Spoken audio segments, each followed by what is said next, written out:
Well, congratulations to President Trump. The State of the Union speech was well done and well received. Knocked that ball out of the park. Good. Most people that aren't hardcore opposition lefties were pretty happy with what they heard and what they saw. And it was good to get that reminder. These State of the Union speeches are good because when a person has accomplished something, it gives them a chance to rehash those accomplishments because of the fact that with the day-to-day flurry of news that we get today, with this 24/7 news cycle that we've got, it is easy to forget some of this stuff. But like the tips, the no tax on tips, the no tax on overtime, those things are huge, and I haven't heard anybody talk about either one for a while. But those are really, really big things, and it's not for the rich people. I've heard a lot of people, even Trump supporters, complaining, well, he hasn't done anything for us. I'm getting a little tired of this. Why is everything still so expensive? Look how the fuel prices are down. Look how a lot of the grocery prices are down. It's like, come on, people, for God's sake.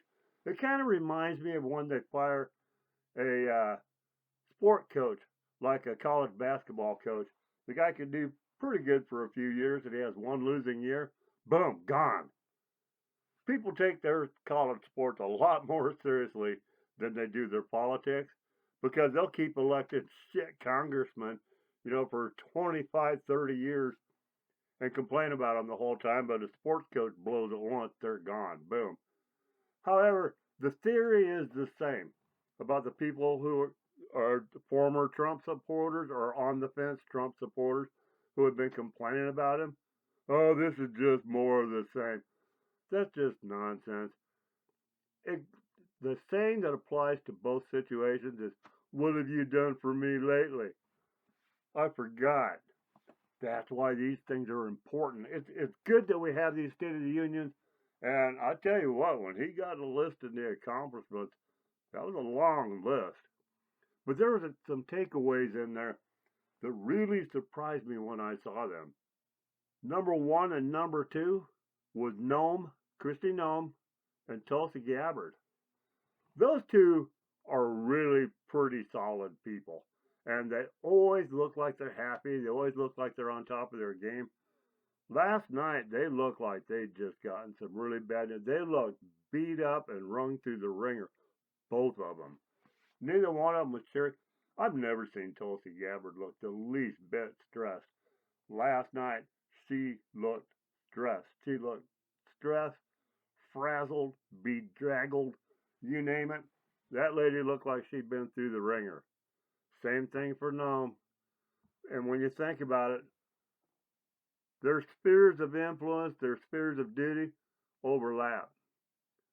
I don't know if this has got something to do with the situation in Iran and the concern about terrorism here, or if it's got something to do with this cartel mess down there in Mexico and the repercussions, the potential repercussions here. We know the U.S. was involved down there in that. We don't know how involved we were. Were we the ones that actually did the hit on that cartel guy? Those two know. Gabbard and Noam both know. Both of them were worn down, tired, stressed out by something that is totally uncharacteristic of both of them.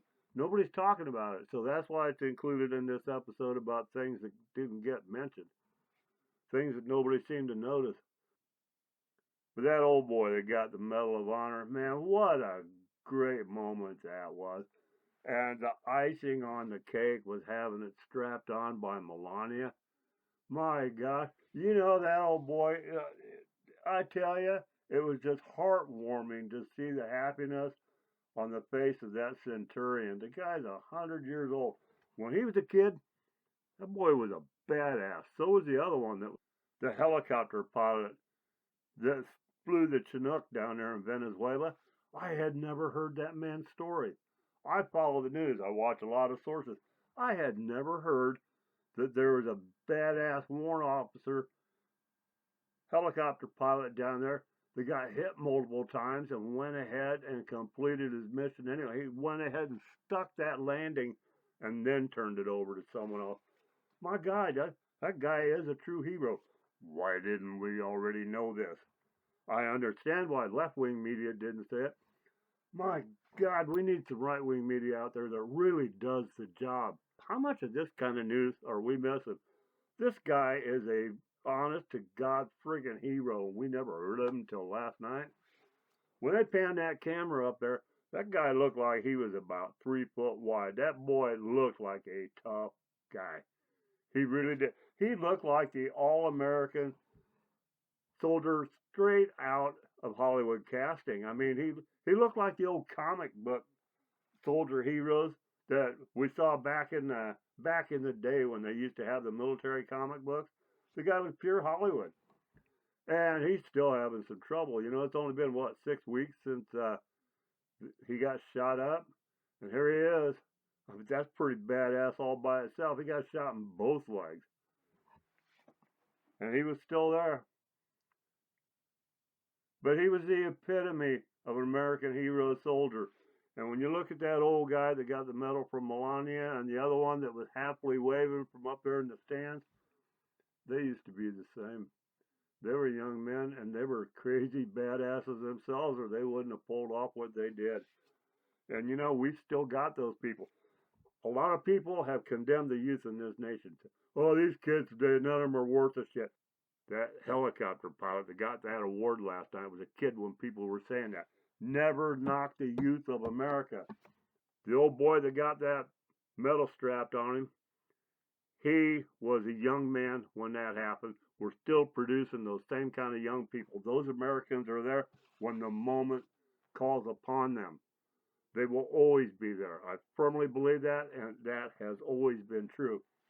But for that old man to get that medal from Melania, you know, he's just thinking, God, I hope the old boys can see this. I hope the guys can see this. Another thing that really was strong to me last night that came out of this that no one is talking about, Trump was talking about the tariffs. And he's going to have to do an end run. And the Supreme Court got a little bit of a beat down that they deserve just as much as the beat downs of POS Democrats got on multiple occasions, which they confirmed with their refusal to celebrate great things. Anyway, Trump was talking about using the money that we bring in from tariffs to eliminate income tax. How is that not like the biggest news in the country today? Can you imagine never having to pay any income tax? No matter what you made, no matter what you earned. That would be glorious. That would be truly special. Let the foreign countries pay for it. We weren't supposed to be paying income tax in the first place. This nation wasn't created with an income tax. Trump is changing some things that have been standard operating procedure within the government. Now, a couple of disappointments. First of all, one thing I was happy about, Pam Bondi didn't even get mentioned. I think one of the reasons for that is Pam Bondi has been popularity poisoned lately. All of a sudden, you notice she's been kind of pushed to the back of the room, kind of sidelined a little bit because she was drawing so much attention. I think a lot of people would have booed her last night, and she's already getting booed so much from the true MAGA supporters, the true Trump supporters. She's already getting trashed so bad they didn't need to see her getting booed out there. But hell, she hasn't done anything worth mentioning anyway. We all know that. But there was no mention of the Department of Education shutting down schools, which I'd like to have an update on that because I'm truthfully not seeing it. I know that they've cut up some of the Department of Education. They laid a bunch of people off. That could have just been streamlining. We wanted that thing closed. We do not need a federal Department of Education because if we leave it in there, as soon as we get the next pool in, they can just go ahead and blow it back up again. That's just like pruning a tree. They just sprout back even twice as fast and they grow bigger and bushier. You've got to kill it at the root. We've got to eliminate the Department of Education. But we've got a severe drought that is building up, is coming to a head this year. It's going to happen before the election. That's why I thought he might mention it now. But another reason he's probably delaying mentioning it is because the minute it comes into the news, the Democrats are going to start hollering climate change and blaming Republicans, blaming conservatives or the MAGA people or whatever.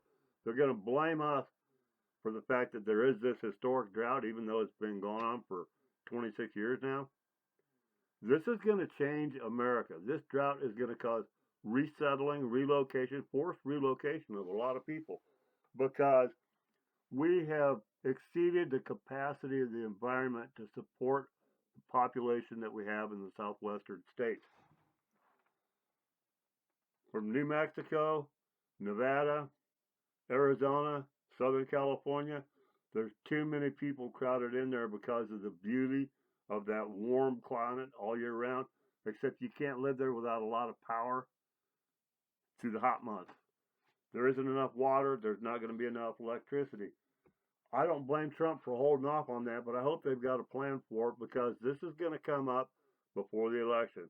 October 1st, the feds have to take over that because the 7-state water compact that was supposed to devise a plan, they've been working on this for over a decade. They all just walked out of their last meeting without a plan. There is no way to move forward on this. The feds have already announced they have to take over October 1st. That's a month before the election. But there's something big we've all got to keep in mind about the election is we don't know what those issues are going to be. For all we know, we could be in World War III by then. For all we know, aliens could land on the front lawn. They could land in the Rose Garden, come down and check out the new ballroom at the White House. Who the hell knows?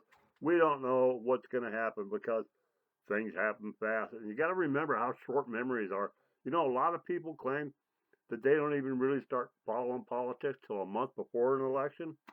In the midterms, it's even less because we get such low turnout. Trump delivered the right message at the right time, and it was appreciated by the right people. It did a good job of exposing the wrong people. It was a good job, well done. It's something we really needed right now in this place and time. God bless Trump, and may God continue to bless this great country of ours. Thanks for listening.